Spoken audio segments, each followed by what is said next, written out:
Semi-final రేసులో మన team India the most important మ్యాచ్కి సిద్ధమైంది. మన వాళ్ళైతే మార్చి 1వ తేదీన వెస్టిండీస్ టీంతో డూ ఆర్ డే మ్యాచ్ ఆడబోతున్నారు. ఇన్ఫ్యాక్ట్ సింపుల్గా చెప్పాలంటే ఈ మ్యాచ్ ఒక క్వార్టర్ ఫైనల్. ఈ మ్యాచ్లో ఏ టీం అయితే గెలుస్తుందో వాళ్ళు సెమీఫైనల్కి వెళ్తారు, ఓడిపోయిన టీం ఇంటికి వెళ్ళిపోద్ది. సో సూపరేట్లో జరబోయే చివరి మ్యాచే చివరి సెమీఫైనల్ పెడతాను కన్ఫర్మ్ చేస్తుంది. అయితే చాలామందికి ఈ మ్యాచ్ విషయంలో ఒక డౌట్ ఉంది. అదేంటంటే ఈ మ్యాచ్లో ఎవరు గెలిస్తే వాళ్ళు సెమీఫైనల్కి వెళ్తారు, ఓకే. బట్ వర్షం వచ్చి మ్యాచ్ రద్దయితే పరిస్థితి ఏంటి? ఏం లేదు, రెండు టీంలకు చెరో పాయింట్ ఇస్తారు. అంటే మన టీమిండియా మరి వెస్టిండీస్ జట్లు 3 పాయింట్లతో ఫినిష్ చేస్తారు. అండ్ ఈ టైంలో ఆబ్వియస్లీ చెక్ చేసేది ఏంటి? Net run rate. వెస్టిండీస్ టీంకి ఎక్కువ ఉంది కాబట్టి వాళ్ళు సెమీఫైనల్కి వెళ్తారు, మన టీమిండియా ఇంటికి వచ్చేస్తుంది. బట్ ఎనివే గుడ్ న్యూస్ ఏంటంటే ఈ మ్యాచ్కి రెయిన్ థ్రెట్ అంతలా ఏమీ కనిపించట్లేదు. ప్రస్తుతానికైతే బిలో 10% మాత్రం ఉంది. మోస్ట్ లైక్లీ మనమైతే ఈ ఫుల్ మ్యాచ్ను ఎలాంటి రెయిన్ బ్రేక్స్ లేకుండా చూసేందుకు చాలా ఎక్కువ అవకాశాలు ఉన్నాయి. సో దీంతో మన టీమిండియా ఈ మ్యాచ్లో గెలవడం మీద ఫోకస్ పెట్టాలి. మరీ ముఖ్యంగా వెస్టిండీస్ టీంని అస్సలు తక్కువ అంచనా వేయకూడదు, పర్టికులర్గా T20 వరల్డ్ కప్స్లో. సో మీరు రెండు జట్ల మధ్య ఒకసారి హెడ్ హెడ్ స్టాట్స్ చూడండి. మొత్తం 30 మ్యాచ్లు జరిగాయి. అండ్ ఈ 30 మ్యాచ్లో మన టీమిండియా 19 మ్యాచ్లో గెలిస్తే వెస్టిండీస్ టీం 10 మ్యాచ్లో గెలిచింది. మిగిలిన ఒక్క మ్యాచ్లో ఫలితం రాలేదు. సో హెడ్ హెడ్ రికార్డ్ అయితే క్లియర్లీ మన టీమిండియాకి అనుకూలంగా ఉంది. బట్ T20 వరల్డ్ కప్స్లో చూసుకుంటే మాత్రం కంప్లీట్ రివర్స్. ఈ రెండు జట్ల మధ్య 4 మ్యాచ్లు జరిగితే మన టీమిండియా ఒక్కటే గెలిచారు. వెస్టిండీస్ టీం మన వాళ్ళు 3 సార్లు ఓడించారు, ఇంక్లూడింగ్ 2016 సెమీఫైనల్. సో దీంతో ఈ మ్యాచ్లో మన టీమిండియా ఎక్కడ కూడా వెస్టిండీస్ టీంని లైట్ తీసుకోకూడదు. వాళ్ళ విషయంలో ఏమాత్రం మనసత్వం ప్రదర్శించినా ఖచ్చితంగా వాళ్ళు కొట్టేస్తారు. పైగా ఈ మ్యాచ్లో వాళ్ళకంటే మన టీమిండియా మీద ఎక్కువ ఒత్తిడి ఉంటుంది. బట్ ఎనివే మన టీమిండియా కలిసి వచ్చే విషయం లాస్ట్ మ్యాచ్ గెలిచి వస్తున్నారు. అంటే చివరి మ్యాచ్లో జింబాబ్వే టీం మీద ఒక మంచి పెద్ద విక్టరీ కొట్టారు. వేరేస్ వెస్టిండీస్ టీం చూసుకుంటే అలా కాదు, వాళ్ళు సౌత్ ఆఫ్రికా మీద ఘోరంగా ఓడిపోయి ఈ మ్యాచ్లోకి వస్తున్నారు. సో దీంతో మన టీమిండియా దగ్గర విన్నింగ్ మూమెంట్ ఉంది కాబట్టి ఖచ్చితంగా అప్పర్ హ్యాండ్ సాధించేందుకు అవకాశం ఉంటుంది.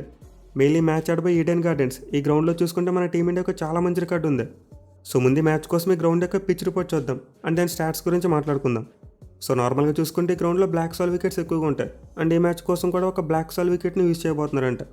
ఇన్ఫాక్ట్ ప్రజెంట్ వస్తున్న రిపోర్ట్స్ ప్రకారం చూసుకుంటే వరల్డ్ కప్లో 7వ నెంబర్ మ్యాచ్ కోసం ఏ పిచ్ వాడారో ఆ పిచ్ వాడతారంట. అంటే ప్రీవియస్కి ఇదే వరల్డ్ కప్లో ఈ గ్రౌండ్లో స్కాట్లాండ్ మరి ఇటలీ మధ్య ఒక మ్యాచ్ జరిగింది. అండ్ ఆ మ్యాచ్ కోసం ఏ పిచ్ని అయితే యూజ్ చేశారో ఈ మ్యాచ్ కోసం కూడా అదే పిచ్ని యూజ్ చేయొచ్చంట. సో ఒకవేళ ఇది కనుక జరిగిందంటే మనం ఖచ్చితంగా ఈ మ్యాచ్లో భారీ స్కోర్లు చూడొచ్చు. ఇన్ఫాక్ట్ ఈ మధ్యకాలంలో చూసుకుంటే ఈడెన్ గార్డెన్స్ అంటే భారీ స్కోర్లకు పెట్టింది పేరుగా మారిపోయింది. ఈవెన్ T20 వరల్డ్ కప్లో చూసుకున్న భారీ స్కోర్లు వచ్చాయి. 2 మ్యాచ్లు అయితే 200 కంటే పెద్ద స్కోర్స్ వచ్చాయి. సో దీంతో మనమైతే ఈ మ్యాచ్ కోసం ఒక మంచి ఫ్లాట్ వికెట్ని ఎక్స్పెక్ట్ చేయవచ్చు.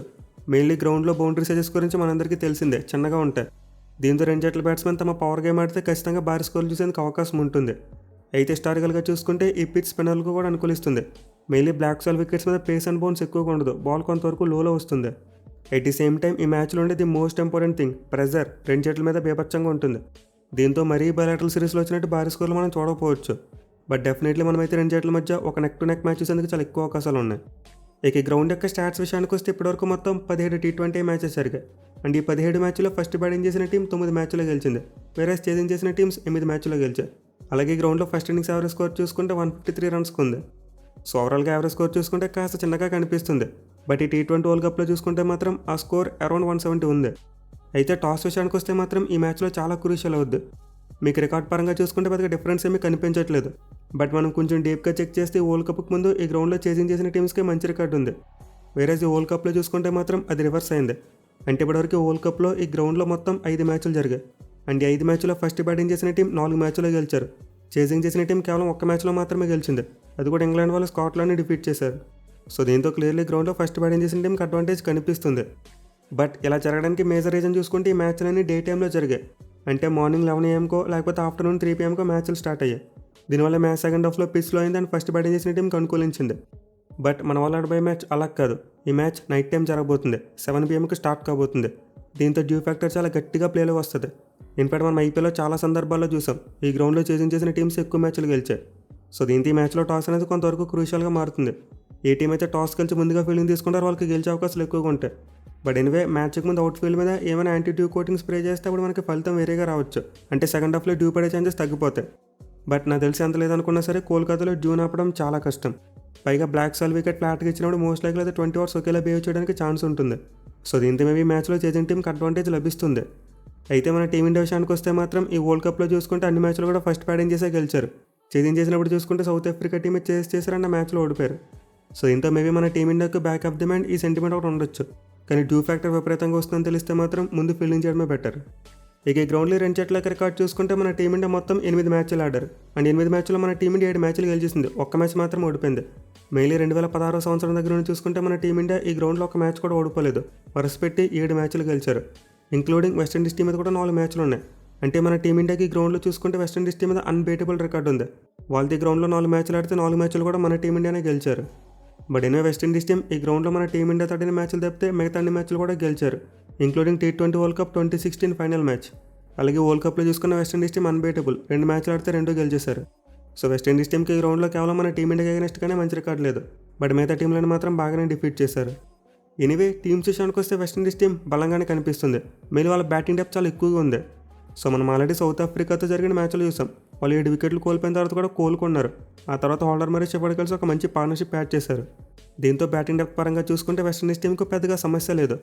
బట్ వాళ్ళకి బిగ్గెస్ట్ ప్రాబ్లం ఏంటంటే వాళ్ళ బ్యాట్స్మెన్ ఇన్కన్సిస్టెంట్గా ఆడుతూ ఉంటారు.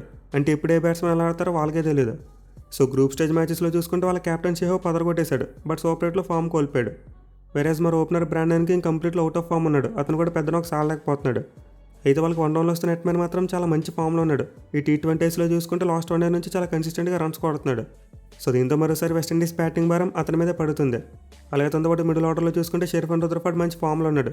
అండ్ బోవెల్ కూడా మన జింబాబ్వే టీం మీద ఒక 50 కొట్టాడు. వేరే షెఫర్డ్ మరియు హోల్డర్ చూసుకుంటే లాస్ట్ మ్యాచ్లో మంచి కాడారు. సో మొత్తం మీద వెస్టిండీస్ బ్యాటింగ్ హాట్ అండ్ కోల్గానే కనిపిస్తున్నప్పటికీ వాళ్ళ దగ్గర ఫైర్ పవర్ ఉంది. వాళ్ళు కనుక పిచ్చిగా అడ్జస్ట్ అయ్యి రెచ్చిపోయి ఆడారా ఖచ్చితంగా భారీ స్కోర్ కొడతారు. అయితే వెస్టిండీస్ బ్యాటింగ్లోనే బిగ్గెస్ట్ లూపోల్ ఏంటంటే వాళ్ళకి టెంపర్మెంట్ ఉండదు. అంటే సిచ్యువేషన్ తగ్గట్టు ఆడగలిగే కామ్ మైండ్ సెట్ వాళ్ళ దగ్గర లేదు. ప్రతి పరిస్థితుల్లో కూడా ఒకేలా బ్యాట్ ఊపుతారు. సో దీనివల్ల టీం సౌత్ ఆఫ్రికా టీంతో కొలాప్స్ అయిపోయింది. మెయిన్ వాళ్ళ దగ్గర ఒక ఎండ్లో వికెట్ని కాపాడుకుంటూ ప్రెజర్ని సక్ చేసుకుంటూ ఆడగలిగే బ్యాట్స్మెన్ లేరు. అండ్ దీనివల్ల వెస్టిండీస్ టీం పెద్ద టీమ్స్కి అగైనెస్ట్గా స్ట్రగుల్ అవుతుంది. సో దీని కనుక వాళ్ళు కరెక్ట్ చేసుకుని మన టీమిండియా మీద మంచి ప్లానింగ్ తడితే ఖచ్చితంగా డామినేట్ చేయడానికి అవకాశం ఉంటుంది.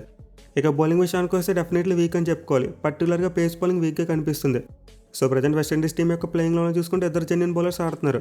ఒక స్పిన్ బౌలర్గా Gudakesh Motie and pace bowler Shamar Joseph. But వీళ్ళిద్దరు కూడా చాలా వరకు హాట్ అండ్ కోల్గా పెర్ఫామ్ చేస్తున్నారు.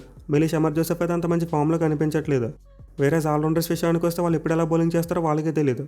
సో బౌలింగ్ విషయంలో ఖచ్చితంగా వెస్టిండీస్ టీం అంత బలంగా లేదు. పేరుకి చాలా బౌలింగ్ ఆప్షన్స్ ఉన్నప్పటికీ గన్ బౌలర్స్ తక్కువ. దీంతో వెస్టిండీస్ టీం మోస్ట్లీ వాళ్ళ బ్యాటింగ్ మీద ఆశలు పెట్టుకుంటారు. ఇక వాళ్ళ టీంలో మార్పుల విషయానికి వస్తే మోస్ట్ లైక్లీ ఏ మార్పులు చేయరేమనుకుంటున్నా. ఎందుకంటే లాస్ట్ మ్యాచ్లో పక్కన పెట్టిన అఖిల్ హుసేన్ని తిరిగి తీసుకొద్దామంటే అతను ఒక లెఫ్ట్ ఆర్మ్ స్పిన్నర్. అండ్ మన టీమిండియాలో చూసుకుంటే చాలామంది లెఫ్ట్ హ్యాండ్ బ్యాట్స్మెన్ ఉన్నారు. సో ఆల్రెడీ వాళ్ళకి గుడకేష్ మోతి ఒక లెఫ్ట్ ఆర్మ్ స్పిన్నర్. దీంతో మరో left arm spinner Akeal Hosein ఆడితే వాళ్ళకి చాలా బ్యాక్ ఫైర్ అయిపోద్ది. పైగా వాళ్ళ దగ్గర ఉన్న రెండో స్పిన్నర్ రోస్టన్ చేసి చూసుకుంటే మన టీమిండియా మీద మంచి రికార్డ్ కనిపిస్తుంది. ఎస్పెషల్లీ మన టీమిండియా లెఫ్ట్ హ్యాండ్ బ్యాట్స్మెన్కి అగైనెస్ట్గా అతనికి మంచి మ్యాచ్అప్స్ కనిపిస్తున్నాయి. సో దీంతో స్పిన్ బౌలింగ్ విషయంలో వెస్టిండీస్ టీం ఎలాంటి మార్పు చేయకపోవచ్చు. ఒకవేళ ఏదైనా మార్పు చేస్తే పేస్ బౌలింగ్ విషయంలో చేయొచ్చు. అంటే షమర్ జోసెఫ్ను పక్కన పెట్టి జేడెన్ సీల్స్ని తీసుకునే ఛాన్స్ ఉంటుంది. ఎందుకంటే గతంలో వేరే ఫార్మాట్స్లో చూసుకుంటే సీల్స్ మనకి అగైనెస్ట్గా చాలా మంచి బౌలింగ్ చేశాడు. సో దీంతో వెస్టిండీస్ టీం తమ ప్లేయింగ్ లెవెల్లో మార్పు చేస్తే ఈ పేస్ బౌలింగ్ విషయంలోనే మార్పు చేయొచ్చు. అదర్వైజ్ మోస్ట్ లైక్లీ సేమ్ కాంబినేషన్తో వచ్చేందుకు ఎక్కువ అవకాశాలు ఉంటాయి. ఇక మన టీమిండియా విషయానికి వస్తే లాస్ట్ మ్యాచ్లో ఒక మంచి కలెక్టివ్ ఎఫర్ట్ చూసాం. మన బ్యాట్స్మెన్ అందరూ చాలా అద్భుతంగా కలిసికట్టుగా రాణించారు.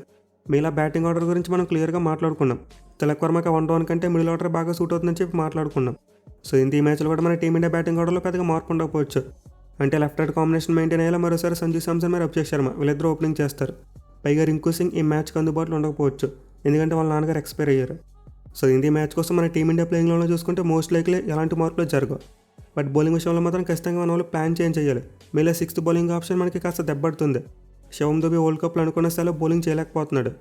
సో దీంతో మన టీమిండియా ఉన్న 5 బౌలింగ్ ఆప్షన్స్ని చాలా స్మార్ట్గా ఫుల్గా యూటిలైజ్ చేసుకోవడానికి ప్రయత్నించాలి. వీళ్ళ హార్దిక్ పాండ్యాని ఏ ఫేజెస్లో బౌలింగ్ చేయించాలో ఒక క్లారిటీతో ఉండాలి. ఇన్ఫర్ అడిగితే అతను పవర్ ప్లేలో 2 ఓవర్లు వేస్తే బాగుంటుందేమో. ఎందుకంటే మన మెయిన్ పేస్ బౌలర్స్ ఇద్దరు పవర్ ప్లేలో ఎక్కువ వేసేస్తుంటే మిడిల్ ఓవర్స్లో వేయడానికి ఉండట్లేదు. అదే హార్దిక్ పాండ్యా పవర్ ప్లేలో ఒక 2 ఓవర్స్ వేస్తే మన వాళ్ళు మిడిల్ ఓవర్స్లో ఒక మెయిన్ ఫాస్ట్ బౌలర్ చేత బౌలింగ్ చేయించవచ్చు. అట్లీస్ట్ 1 ఓవర్ అయినా సరే వేయించవచ్చు. సో మన టీమిండియా అయితే ఈ మ్యాచ్లో హార్దిక్ పాండ్యా బౌలింగ్ చాలా స్మార్ట్గా యూటిలైజ్ చేసుకోవాలి. ఒకవేళ ఎవరిదైనా బౌలింగ్ తేడా కొడితే అప్పుడు ప్యూర్లీ దుబే మీద డిపెండ్ అయిపోకూడదు. మిగతా ఆప్షన్స్ కూడా ఎక్స్ప్లోర్ చేయాలి. మన దగ్గర అభిషేక్ శర్మ ఉన్నాడు. అలాగే తిలక్ వర్మ కూడా బౌలింగ్ చేయగలడు. సో దీంతో మన టీమిండియా 5 బౌలింగ్ ఆప్షన్ విషయంలో చాలా జాగ్రత్తగా ఉండాలి. చాలా వరకు హర్షదీప్ సింగ్, బుమ్రా, వరుణ్ చక్రవర్తి అండ్ అక్షర్ పటేల్ ఈ 4 16 ఓవర్లు కంప్లీట్ చేసేస్తారు. బట్ మిగతా 4 ఓవర్స్ విషయంలో మన టీమిండియా జాగ్రత్తగా ఉండాలి. ఇక మన టీంలో మార్పుల విషయానికి వస్తే ముందు చెప్పినట్టు ఎలాంటి మార్పులు జరగకపోవచ్చు. మోస్ట్ లైక్లీ మన టీమిండియా లాస్ట్ మ్యాచ్లో ఏ ప్లేయింగ్ లెవెన్తో వచ్చారో ఈ మ్యాచ్లో కూడా అదే ప్లేయింగ్ లెవెన్తో కంటిన్యూ అవుతారు. ఇక ప్లేయర్ బ్యాటిల్స్ విషయానికి వస్తే చాలా ఇంట్రెస్టింగ్ బ్యాటిల్స్ ఉండబోతున్నాయి. మెయిన్లీ పవర్ ప్లేలో చూసుకుంటే వెస్టిండీస్ ఓపెనర్స్ ఇద్దరు కూడా రైట్ హ్యాండ్ బ్యాట్స్మెన్. దీంతో వెంటనే చాలామంది థింక్ చేసేస్తారు అక్షర్ పటేల్ ఎర్లీగా తీసుకొస్తే బాగుంటుందని చెప్పి. బట్ అలా చేయకపోతేనే బెటర్. ఎందుకంటే షేహోప్కి అక్షర్ పటేల్ మీద చాలా మంచి రికార్డు ఉంది. 175 స్ట్రైక్ రేట్ ఉంది. దీంతో మన వాళ్ళు రైట్ లెఫ్ట్ మ్యాచ్అప్ అంటూ పోతే మాత్రం ఖచ్చితంగా బ్యాక్ ఫైర్ అయిపోద్ది. సో మనకి అలానే హర్షదీప్ సింగ్, బుమ్రా అలాగే హార్దిక్ పాండ్యా వీళ్ళ ముగ్గురు పవర్ ప్లేలో మంచిగా బౌలింగ్ చేస్తున్నారు. అండ్ ఆల్సో వరుణ్ చక్రవర్తిని కూడా పవర్ ప్లేలో ట్రై చేస్తున్నారు. దీంతో అదే ఫార్ములాని కంటిన్యూ చేయాలి. ఆర్ఎల్స్ ఎర్లీగా ఏమైనా వికెట్స్ పడి రోమన్ పౌల్ బ్యాటింగ్ వస్తే అప్పుడైతే మనం అక్షర్ పటేల్ని యూజ్ చేయొచ్చు. ఎందుకంటే వీళ్ళిద్దరి మధ్య గతంలో చూసుకుంటే చాలా మంచి బ్యాటిల్ జరిగింది. ఒక్కసారి తలపడ్డారు. అండ్ ఒకసారి చూసుకుంటే ఇద్దరు డామినేషన్ కనిపించింది. అంటే రోమన్ పౌల్ 8 బంతుల్లో 16 పరుగులు చేశాడు. బట్ అక్షర్ పటేల్ బౌలింగ్లోనే అవుట్ అయిపోయాడు. సో ఇంటి మ్యాచ్లో మరోసారి వీళ్ళిద్దరి మధ్య ఒక మంచి బ్యాటిల్ చూడొచ్చు మనం. బట్ ఎనివే మన టీమిండియా గట్టిగా టార్గెట్ చేయాల్సింది షమ్రాన్ హెట్మేర్ని. ఎందుకంటే ప్రజెంట్ అతని ఫామ్ బాగుంది. సో ఇంత అతనికి ఎగనెస్ట్గా చూసుకుంటే మన టీమిండియా చాలా మంచి ప్లాన్తో రావాలి. మెయిన్లీ బుమ్రా మరియు వరుణ్ చక్రవర్తి వీళ్ళిద్దరికి అతని మీద చాలా మంచి రికార్డు కనిపిస్తుంది. పర్టికులర్గా బుమ్రాకి అయితే సెన్సేషనల్ రికార్డు ఉంది. మొత్తం వీళ్ళిద్దరు T20లో 9 ఇన్నింగ్స్లో తలబడితే 21 బంతులు వేసి 15 పరుగులు మాత్రమే ఇచ్చాడు. అండ్ ఆల్సో 5 టైమ్స్ అవుట్ చేశాడు. సో ఇంత హెట్మేర్ బ్యాటింగ్ వచ్చే వరకు పవర్ ప్లేలో బుమ్రాకి బౌలింగ్ ఇవ్వకపోవడమే బెటర్. అంటే హర్షదీప్ సింగ్ మరియు హార్దిక్ పాండ్యా చేత బౌలింగ్ చేయించి ఆ తర్వాత బుమ్రా చేత బౌలింగ్ చేయించాలి. లేదు బుమ్రాతో బ్యాటిల్ మిస్ అయితే ఇప్పుడు వరుణ్ చక్రవర్తిని ట్రై చేయొచ్చు. ఎందుకంటే వరుణ్కు కూడా హెట్మేర్ మీద చాలా మంచి రికార్డు ఉంది. 5 ఇన్నింగ్స్లో 17 బంతులు వేసి 16 పరుగులు మాత్రమే ఇచ్చాడు. 2 సార్లు అవుట్ చేశాడు. సో ప్రీవియస్గా హెట్మేర్ T20 ఫార్మాట్లో బుమ్రా మరియు వరుణ్ చక్రవర్తి ఇద్దరు బౌలింగ్ ఎగ్నెస్ట్గా స్ట్రగుల్ అయ్యాడు. దీంతో మన టీమిండియా కెప్టెన్ ఈ బ్యాటిల్స్ని దృష్టిలో పెట్టుకోవాలి.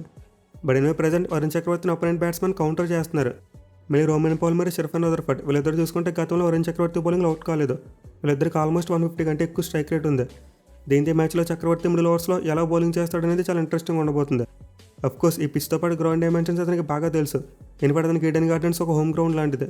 దీంతో ఈ మ్యాచ్లో మనకి వరుణ్ బౌలింగ్ చాలా కీలకంగా మారేందుకు అవకాశం ఉంటుంది. ఇక మన టీమిండియా బ్యాట్స్మెన్ సైడ్ నుంచి చూసుకుంటే పెద్దగా బ్యాటిల్స్ ఏమీ కనిపించట్లేదు. 2 బ్యాటిల్స్ మాత్రమే గతంలో గట్టిగా జరిగాయి. సో వాటిలో చూసుకుంటే Sanju Samson versus Jason holder. ఈ బ్యాట్లో హోల్డర్దే పైచే. గతంలో వీళ్ళిద్దరూ 10 ఇన్నింగ్స్లో తలబడితే 52 బంతులు వేసిన హోల్డర్ 57 పరుగులు మాత్రమే ఇచ్చాడు. మోస్ట్ అంపరెంట్లు సంజు శాంసన్ 4 టైమ్స్ అవుట్ చేశాడు. సో హోల్డర్ ఖచ్చితంగా తన హైట్ను ఉపయోగించి షార్ట్ బాల్స్ వేస్తాడు. మరి సంజు శాంసన్ వాటిని ఎలా కౌంటర్ చేస్తాడో చూడాలి. ఇక మరో బ్యాటిల్ చూసుకుంటే ఇషాన్ కిషన్ వర్సెస్ రోస్టన్ చేస్. ఇది కూడా చాలా అంటే చాలా ఇంపార్టెంట్ బ్యాటిల్. మళ్ళీ ఇషాన్ కిషన్కి రైట్ ఆర్మ్ ఆఫ్ స్పిన్నర్స్ మీద మంచి రికార్డు లేదు. 11 సార్లు అవుట్ అయ్యాడు. సో దీని కారణంగానే అతను గతంలో చేస్ బౌలింగ్లో కూడా స్ట్రగుల్ అయ్యాడు. 2 ఇన్నింగ్స్లో బ్యాటింగ్ చేస్తే 28 బంతుల్లో కేవలం 19 పరుగులు మాత్రమే చేశాడు. అంటే స్ట్రైక్ రేట్ 67.8గా ఉంది. ఈవెన్ డిస్మిసల్స్ చూసుకున్న 2 ఇన్నింగ్స్లో కూడా అవుట్ అయిపోయాడు. సో ఇంత మ్యాచ్లో ఇషాన్ కిషన్ రోస్టన్ చేసి ఎలా ఆడతాడనేది చాలా ఇంట్రెస్టింగ్ ఉండబోతుంది. ఈవెన్ అభిషేక్ శర్మ మరియు తిలక్ వర్మ కూడా రైట్ ఆర్మ్ ఆఫ్ స్పిన్నర్స్కి కాస్త స్ట్రగుల్ అవుతున్నారు. దీంతో ఈ మ్యాచ్లో విండీస్ టీంకి రోస్టన్ చేసి చాలా ఇంపార్టెంట్ అవుతాడు. పైగా అతనికి గతంలో మన టీమిండియా మీద మంచి రికార్డు కూడా ఉంది.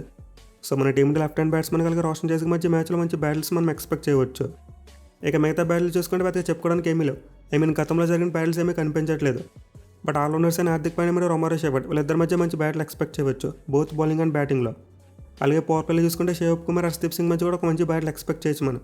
ఎందుకంటే మనకి హర్షదీప్ సింగ్ ఆల్మోస్ట్ ప్రతి మ్యాచ్లో కూడా పవర్ ప్లేలో వికెట్లు అందిస్తున్నాడు.